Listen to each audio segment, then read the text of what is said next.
Boa noite, amigos da nossa querida Associação Espírita Francisco de Assis, a todos que seguem o nosso trabalho aqui no Facebook, que têm acompanhado as nossas palestras. Então, hoje, quarta-feira, nós novamente temos um encontro, que é esse trabalho público que a gente vem, então, desenvolvendo de forma online. Para iniciarmos, então, a nossa noite, o nosso trabalho, nós vamos, então, ler um trecho, né, uma página desse livro Vida Feliz, como nós costumamos fazer na nossa Francisco de Assis. Vamos ver o que ele nos diz. O conselho somente terá valor se estiveres disposto a segui-lo. Quando estejas com dificuldade em qualquer assunto, recorre a uma pessoa mais experiente, mais bem equipada, pedindo-lhe ajuda e orientação. Todavia, não leves a tua própria opinião tentando prová-la verdadeira. Ouve com cuidado, reflexiona e depois toma a decisão que te pareça mais acertada. Por outro lado, não faças ouvidos moucos às orientações e conselhos que te deem ou que busques. Examina tudo e retém o que é bom. Ensina o apóstolo em nome do bem. Então, para iniciarmos o nosso trabalho desta noite, nós convidamos também a todos vocês que neste momento, então, façamos a nossa prece para nos prepararmos para a noite. Envolvidos, então, nas bênçãos do nosso amigo Jesus, mais uma vez, elevamos os nossos pensamentos ao alto, pedindo a Ti, Mestre querido das nossas existências, que fique conosco em mais esta noite de reflexões, em que elevamos os nossos pensamentos a Ti. Envolve os nossos lares, as nossas famílias, para que esta noite, mais uma vez, possamos ter a Tua presença nestes ambientes e tornar um momento de verdadeira festa para os nossos corações. Fica conosco, Senhor, e envolve-nos na Tua paz.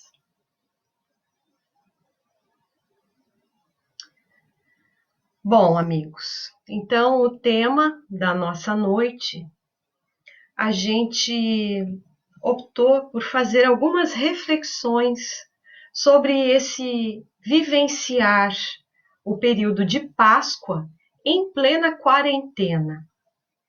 Porque nós refletíamos que momento é esse que nós estamos vivendo e que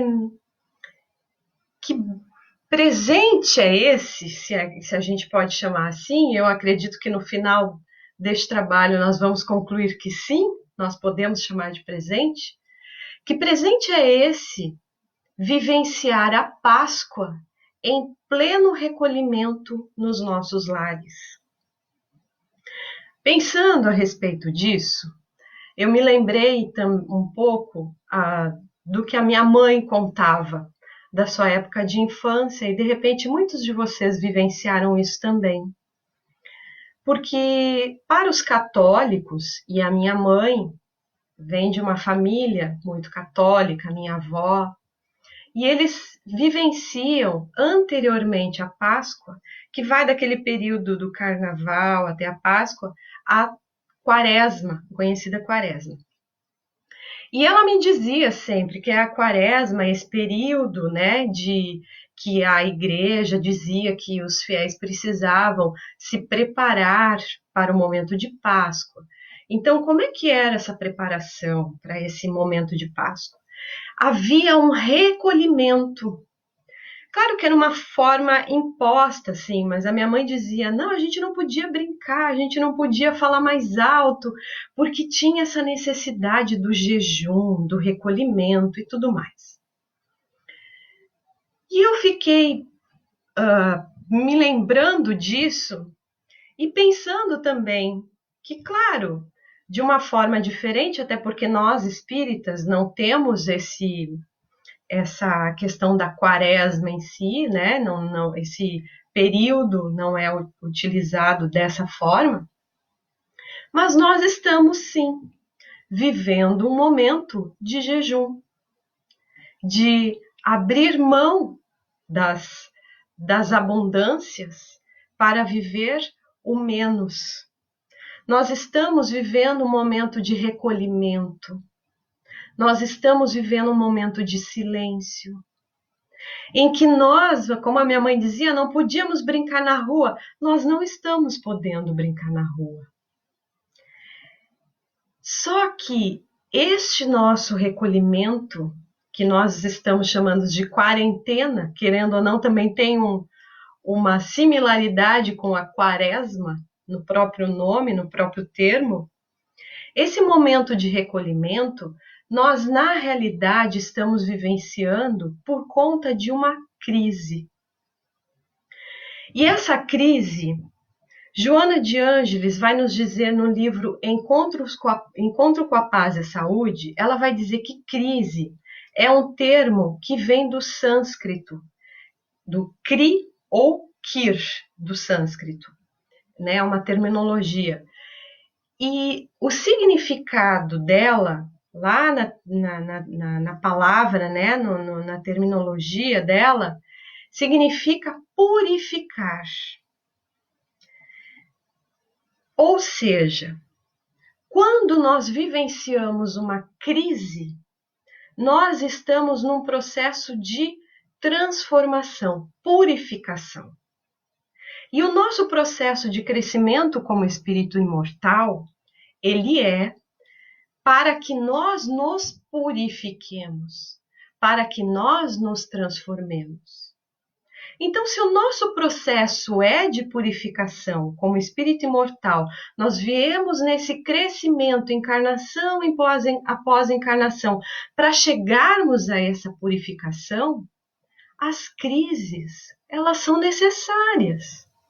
Elas fazem parte desse processo.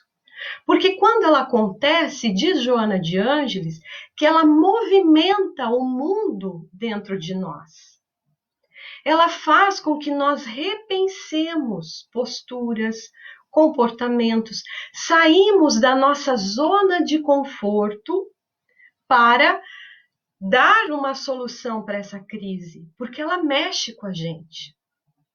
Só que quando a crise acontece, por exemplo, em termos de humanidade, de mundo, essa crise mexe de tal forma conosco que gera uma crise existencial, uma crise íntima, uma crise que vivemos nós conosco mesmo, do indivíduo.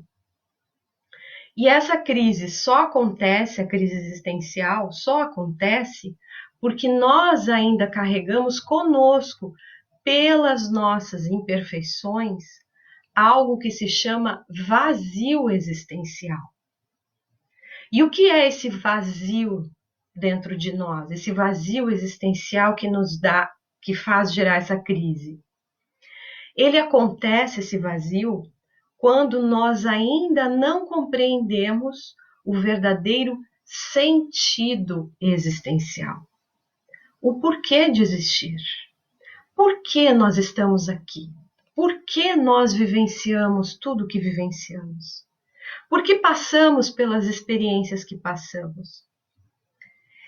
E sempre que esse vazio acontece, significa, na realidade, que nós ainda entendemos como felicidade, entendemos que o que vai nos trazer paz, felicidade plena, está vinculado a coisas, a obter, a ter e não a ser. Então eu entendo que eu sou feliz se eu conquisto o mundo, se eu conquisto lá fora. E hoje, esses momentos de quarentena estão fazendo com que a gente se obrigue a conquistar um espaço aqui dentro. E aí, como a gente ainda tem essa cabeça de entender que é lá fora que eu tenho a felicidade, eu entro em conflito com isso que eu tenho aqui, que eu preciso buscar. Porque agora chegou a hora de buscar por mim, não tem lá fora. E então me dá um vazio existencial. Quando eu começo a entender que a felicidade não está nas coisas que eu obtenho, mas nos sentimentos nobres que eu conquisto, que não está necessariamente, o amor não significa necessariamente eu estar fisicamente o tempo todo com a pessoa, mas que muitas vezes o estar distanciado também me completa. Então, se eu ainda não tenho essas compreensões, eu vivo esse vazio. E como eu falei, é natural que nós vivamos ele, porque nós não somos perfeitos. Nós estamos na busca por esse burilamento, na busca por esse purificamento que a crise nos proporciona. Mas se nós formos pensar no que esse momento nos propõe, é mesmo um momento de grande crescimento para as nossas vidas, porque essas transformações são possíveis de a gente repensar. Elas estão nos impondo um repensar. Então, pensando nisso tudo, nós também ficamos refletindo a respeito do que a Páscoa significa na nossa vida. Porque o que é de fato a Páscoa, né? Infelizmente, quando a gente pergunta para a maioria das crianças o que é a Páscoa, né? É tipo o Natal. Quem é que é o aniversariante do Natal? Papai Noel, né? Quem é o aniversariante, ou quem que é o grande personagem da Páscoa? Coelhinho. Mas por quê? Porque virou um momento comercial. Aquela busca, né, por dar presentes, chocolates. Claro que é uma demonstração de carinho, de amor, ninguém está dizendo que a gente não deva fazer isso. Mas chegou o momento da gente repensar o que é de fato a Páscoa. É isso que nós estamos, né, propondo hoje, para a gente resgatar esse sentido da Páscoa. Então viveremos agora na sexta-feira o feriado, né, que se chama, né, a Igreja instituiu de Sexta-feira Santa, e na verdade é a representação do momento em que Jesus viveu todos aqueles flagelos, todas aquelas, né, dificuldades, foi crucificado, desencarnou. E no domingo, né, 3 dias depois, ele reaparece, ressurge, e que também o termo utilizado foi a questão do ressuscitar, né? Então, mas nós sabemos que antes desses flagelos, dessas sexta-feiras, né, desse dia em que ele viveu a crucificação, ele esteve com os discípulos. E conversando com os discípulos, naquele momento de reunião com eles, uma das coisas que ele diz a Pedro é que Pedro iria negá-lo 3 vezes. E Pedro, na hora, achou: não, mestre, mas eu te amo. Como é que eu vou te negar? Impossível. Pedro, tu vais me negar 3 vezes. Ao mesmo tempo, Judas, que era também um discípulo, e Jesus conhecia as fragilidades de todos os discípulos. Conhecia as fragilidades de Pedro e por isso disse: tu vais me negar 3 vezes. E conhecia também as fragilidades de Judas, que era um homem muito vinculado às moedas, ao dinheiro, aos recursos. Então, qual era a preocupação de Judas? Bom, Jesus falava em reino, o reino de Deus. E não dava jeito de se unir aos poderosos para construir um reino de verdade. Erguer paredes, né? Obter tesouros, porque, afinal de contas, um reino precisava disso.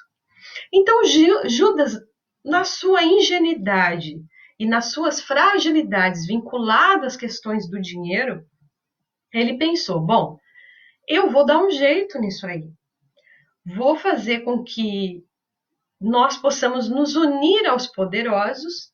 E o que esses poderosos romanos querem? Que eu entregue Jesus. Bom, então eu vou entregar, mas vou exigir uma quantia de dinheiro. E vou exigir também que eu seja alguém que esteja à frente, né, que eu tenha voz de comando. Por quê? Porque aí eu vou fazer com que essa coisa do reino comece a se construir, né, se faça, se edifique de fato, e Jesus vai estar preso. E como eu vou ter voz de comando, como eu vou ser alguém que vai ter esse poder, a hora que eu quiser eu tiro Jesus e pronto, o reino está pronto, nós estamos organizados, agora ele pode reinar. Só que não foi o que aconteceu. Judas entregou Jesus e Jesus foi preso à cruz. Viveu todo aquelas dificuldades. E Judas não teve o poder que ele imaginou, não teve a ascensão que ele imaginou e nem se construíram as coisas que ele imaginou. Mas o que aconteceu com esses dois personagens depois disso? Os dois, ambos, viveram aquilo que a gente falava lá na frente, no início. Tanto Judas quanto Pedro viveram a crise existencial. Foram acometidos de um vazio existencial profundo quando isso tudo ocorreu. Por quê? Porque Judas tinha na cabeça dele que as coisas dariam certo, que eles seriam felizes, que o reino do céu seria construído se ele tivesse poder, se ele tivesse o tesouro, se os bens fossem construídos. Então, quando ele percebeu que não era isso, e quando ele percebeu que aquele homem, que na verdade ensinou a amar, a respeitar, a fazer o bem, o seu grande amigo, estava ali sendo crucificado, vivendo todos aquelas situações de dor intensa, porque óbvio que Jesus sofreu dores. Quando ele viu aquilo tudo, ele foi acometido de uma culpa imensa, porque ele começou a se perguntar, mas o que foi que eu fiz? Mas então qual é o sentido de viver? E isso lhe acometeu um vazio que o levou a uma crise existencial. Só que Judas se abateu, se deixou fragilizar totalmente por essa crise. E levado por esse vazio, ele se suicidou. Optou por fugir desse momento de movimentar as suas estruturas íntimas e fazer alguma coisa diferente. Então ele se suicidou, fugiu. Pedro também viveu a mesma coisa. Porque quando ele se deu conta, ele de fato negou Jesus. Quando Jesus estava vivendo aquela situação e a multidão enlouquecida, né, vindo, gritando ali para Jesus, e no meio da multidão eles olhavam, você é um discípulo dele, e ele com medo olhava para as pessoas e dizia, não, eu não sou eu. E fez isso por 3 vezes, como o mestre falou. Então, quando Pedro se deu conta, ele também viveu o vazio existencial. Foi acometido por uma crise existencial profunda. Porque ele se deu conta daquilo e ele, fugindo com medo, observando o mestre com coragem, com dignidade, carregando aquilo tudo, sem ser, recebendo, né, tudo aquilo por amar. Qual era a culpa que Jesus tinha para aquilo tudo? Então Pedro se deu conta daquilo que ele fez e viveu esse vazio, viveu essa crise, esse choque existencial. E começou a também se perguntar: o que foi que eu fiz? Qual é o sentido de existir?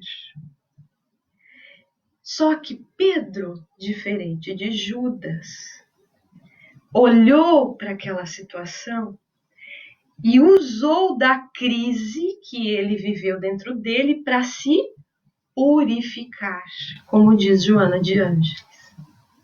Porque ele movimentou as suas estruturas íntimas e disse: não, o que é que eu posso fazer para mudar essa situação? Me equivoquei, mas agora eu preciso fazer algo. Ou eu lamento, ou eu faço algo.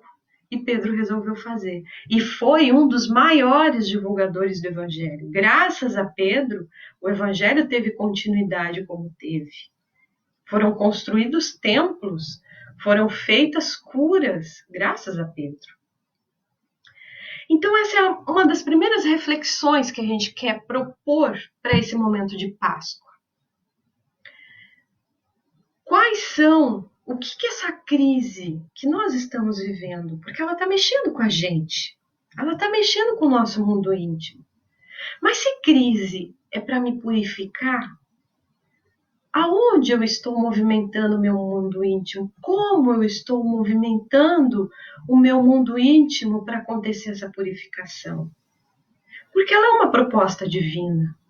Ela é uma oportunidade para eu fazer com que esses sentimentos que eu carrego dentro de mim se modifiquem também. E como eu tenho usado? Como Judas, lamentando, se culpando os outros, culpando o governo, culpando seja lá quem for. E volto a dizer, eu não estou dizendo que tudo está, ninguém tem responsabilidades nisso tudo, não é isso. Mas eu consigo mudar aquela situação? O que de fato eu consigo mudar? O vírus ou a mim? Eu consigo mudar o sistema que está fazendo com que seja necessário eu me recolher em casa? Ou eu consigo mudar a minha forma de pensar, o meu hábito mental, os meus pensamentos diários? Como eu tenho me vinculado? Que tipo de pensamento eu acordo e tenho? De tristeza? De abandono? De depressão? Ou de vamos fazer diferente? Vamos descobrir algo novo nesse momento?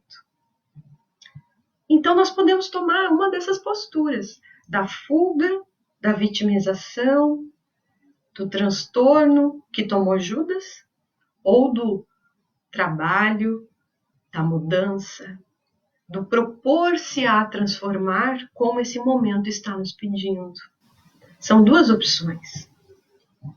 Uma outra reflexão que a gente quer fazer sobre esse momento também é que nós muitas vezes ficamos nos questionando: mas por que eu estou vivendo essa dor?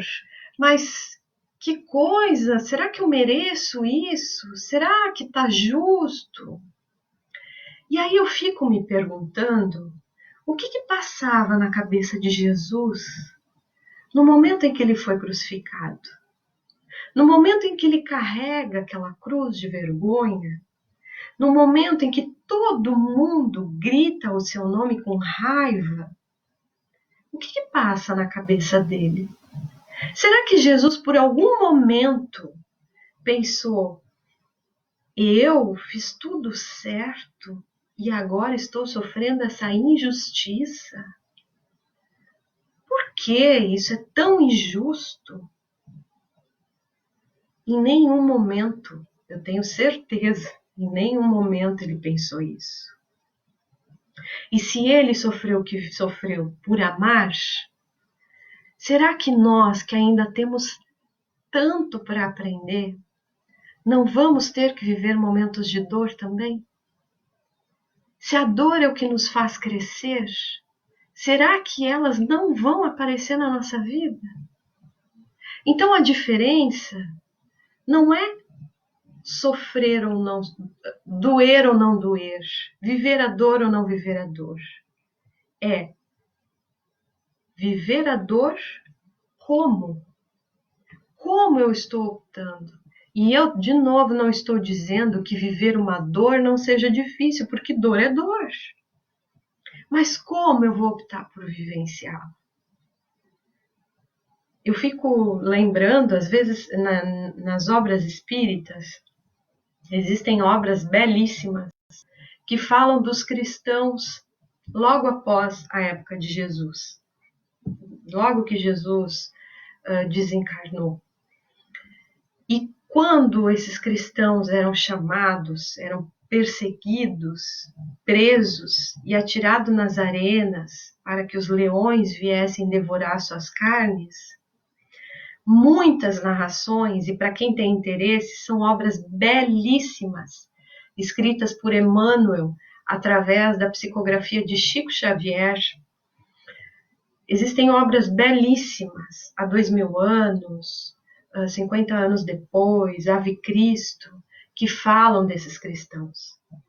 E eles desencarnavam, comidos pelos leões, cantando. E aí a gente olha para aquilo e muitas vezes na nossa ignorância diz, mas o que é isso? Isso é ser omisso, isso é ser passivo. Se permitir ser comido pelo leão dessa forma, cantando. Mas é a nossa falta de compreensão sobre o quanto eles entenderam o sentido de existir. Porque, na realidade, omissos, passivos eles seriam se tivessem negado as suas convicções, que eram o que os romanos pediam para eles. Neguem que vocês optam por Jesus. Neguem a Jesus. E eles jamais o fizeram. Então, estar convicto de que aquilo que eu entendo como coerente, eu vou até o fim. E por isso eles desencarnavam cantando, dando graças, porque descobriram o sentido de existir. Então, claro que nós não estamos nesse patamar ainda de evolução, mas que a gente se lembre desses exemplos que entenderam o porquê da dor, o porquê de vivenciar essas situações. E quando elas aparecerem, a gente descobrindo esses porquês, porque isso é o que preenche o nosso vazio, é o que nos dá paz, é o que preenche o nosso vazio com paz, com alegria de viver, com amor. Porque nós começamos a entender que essa dor me faz ser diferente, me faz crescer. E não é algo revolucionário, não é algo que a gente vai conseguir de repente, como um passe mágica, como uma coisa que a gente não vai ter dias de tristeza. Aliás, Joana de Ângeles diz que dias de tristeza são importantes para essa reflexão. Mas não se permitir dominar por ela. Não se permitir ser triste, mas viver aquele momento de tristeza e pronto, agora vamos adiante. Então, esse é também uma das reflexões que a gente propõe para a Páscoa. E outra, porque vivenciando depois, né, esses flagelos, crucificado, Jesus, então, ali 3 dias depois, Joana de Cusa, Maria de Magdala e Maria, mãe de Tiago, vão até a sepultura